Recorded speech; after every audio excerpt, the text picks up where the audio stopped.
अधकचरा ज्ञान जो होता है ना, वो बड़ा खतरनाक होता है। जैसे आधा सच पूरे झूठ से ज्यादा खतरनाक होता है। ये व्हाट्सएप यूनिवर्सिटी के स्नातक लगते हैं मुझे।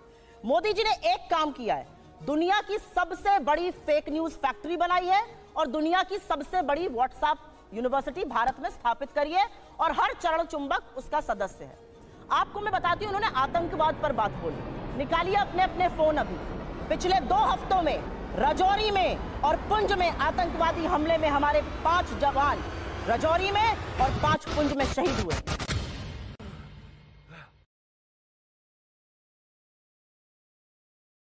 पिक्चर चालू करो बे। इस देश के प्रधानमंत्री के पास एक क्रिकेटर की उंगली टूट जाने पर ट्वीट करने का वक्त है, लेकिन एक वक्तव्य इस देश के गृह मंत्री का, इस देश के प्रधानमंत्री का हमारे 10 जाबाजों की शहादत पर नहीं आता। आपको क्या लगता है, आप आतंकवाद को स्वीकारेंगे नहीं, एक्सेप्ट नहीं करेंगे कि हमारे जाबाजों की शहादत हुई है तो वो बंद हो जाएगा? उन परिवारों से पूछिए, क्या उनको सम्मान और श्रद्धांजलि इस देश के प्रधानमंत्री को नहीं देनी चाहिए? आप मौन क्यों हैं? 10 जाबाजों की शहादत हुई है पिछले 2 हफ्तों में।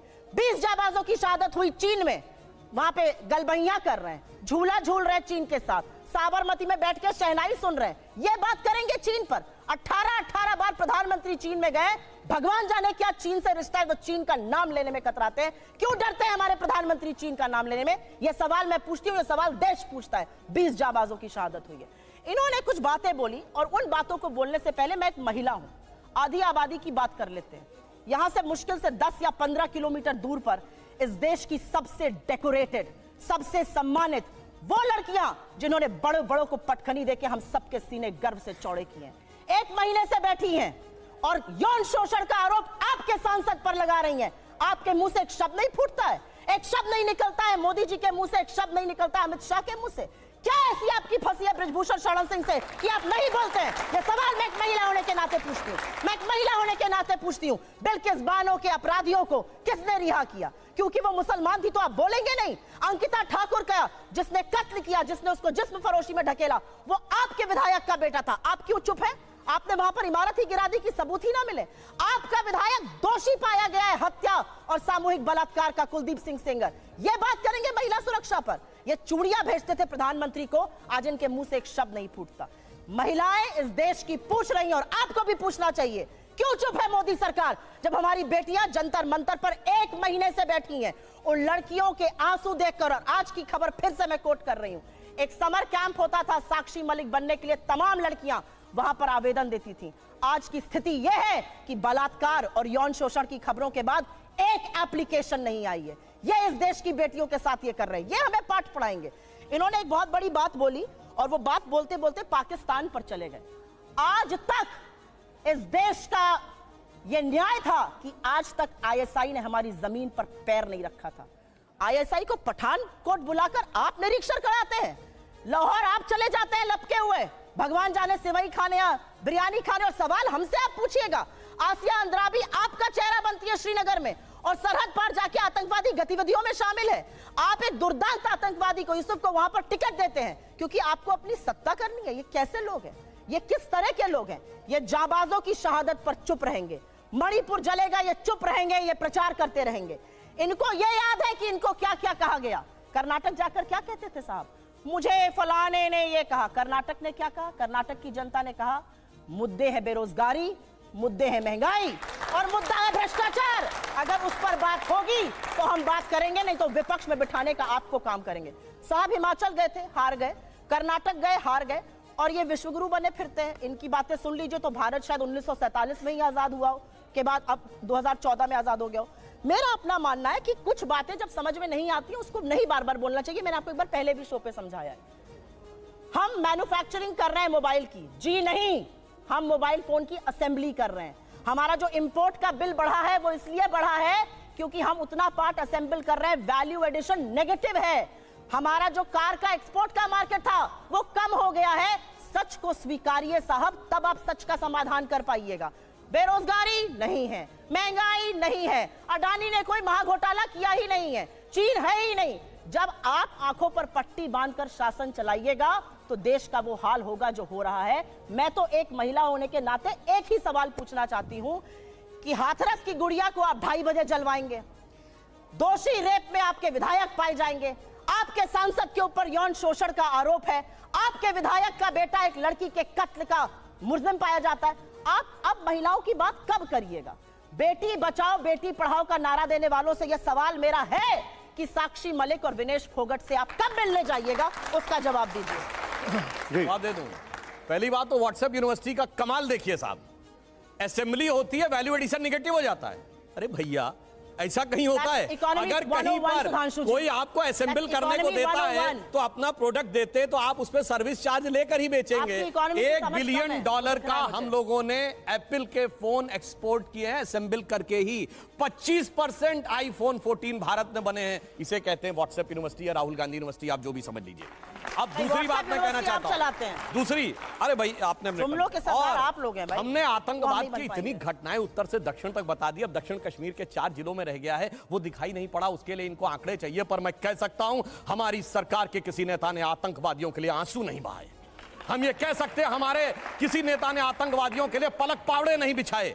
संसद भवन पे हमला हुआ, जिन जाबाजों ने अपनी जान दे दी, उन्होंने, उनके परिवारों ने मेडल लौटा दिए। चूंकि अफजल गुरु को 7 साल तक सर्वोच्च न्यायालय से निर्णय होने के बाद फांसी नहीं दी रही थी, परंतु सोनिया जी की आंख में आंसू नहीं आए। बटाला हाउस के इनकाउंटर के आरोपियों के लिए आंसू आए। हमने किसी जाकिर नायक को शांति का मसीहा कहने वाले, इशरत जहां को बेटी कहने वाले, अफजल को हालात का मारा कहने वाले, हाफिज को साहब कहने वाले, ओसामा को जी कहने वाले, बुरहान वानी को भटका नौजवान कहने वाले आतंकवाद पे भाषण दे रहे हैं। इसलिए अब महिला की बात करता हूं। बिल्किस बानो की बात ये कर रहे हैं, 14 साल वो लोग जेल रख के आए, मुस्लिम थी इसलिए बोला। इसी पश्चिमी उत्तर प्रदेश में एक मुस्लिम महिला थी इमराना, जिसके साथ उसके ससुर ने बलात्कार किया और मौलवी ने फतवा दे दिया कि अब आज से वो अपने ससुर की पत्नी और पति की मां हो गई। और जलवाए जलाल से वो मौलवी साहब विद्यमान थे, चू नहीं बोला। ये इनका महिलाओं के प्रति सम्मान था। हमारे यहां किसी ने नैना साहनी को तंदूर में जलाया, छोड़िए वो सब आरोप प्रत्यारोप। मैं तो 100 बात की बात कहना चाहता हूं, वो कहां गए उन लोगों का सम्मान करते थे जिन्होंने कश्मीर वैली में लिखा, छोड़ के चले जाओ हिंदुओं से और अपनी बेटियों को छोड़ जाओ।